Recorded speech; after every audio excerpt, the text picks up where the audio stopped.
આજે તો સવારે જલ્દી ઉઠવાનું થઈ ગયું ને અમારા બાબુને મસ્ત તૈયાર કરી દીધું હતું, કેમ કે અમારા નણંદને જવાનું હતું એમના ઘરે, એટલે મમ્મી એમને છોડવા જતા હતા એમના ઘરે, પણ અમે એમને બસમાં બેસાડવા આવ્યા હતા, એટલે અમે બસમાં બેસાડીને ઘરે આવીને મેં મસ્ત પરાઠા બનાવી દીધા હતા અને પછી ચા ને પરાઠાનો નાસ્તો કરી લીધો હતો.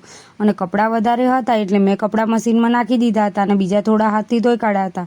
અને વીરુભાઈને મેગી ખાવી હતી એટલે પછી વીરુભાઈને મેગી બનાવી દીધી હતી અને મેં ને વીરુએ મેગી ખાઈ લીધી હતી. ને મેં કુલર સાફ કરવા બેસી ગઈ હતી. બહાર જઈને જોયું તો મારા ભાઈએ તો રેલ કરી દીધી હતી અને મારે કપડાં સંકેલવાના હતા, એટલે હું કપડાં સંકેલવા બેસી ગઈ હતી. અને પછી વાડામાં જઈને જોયું તો આજે તો બહુ પવન હતો, એટલે પછી બધા જાંબુડા નીચે ગગડી આવ્યા હતા. અને આટલો બધો પવન 2 દિવસથી બહુ પવન ચાલે છે. અને પછી મેં ખાવાનું બનાવવાનું ચાલુ કરી દીધું અને ખાવાનું બનાવતી હતી તો પણ આટલો બધો પરસેવો થઈ ગયો, એટલે પછી મેં નાહીને પૂજા કરી લીધી હતી ને રાતના જમવા બેસી ગયા હતા. વિડીયો ગમ્યો હોય તો લાઈક કરજો અને ચેનલને કરી દેજો સબસ્ક્રાઈબ.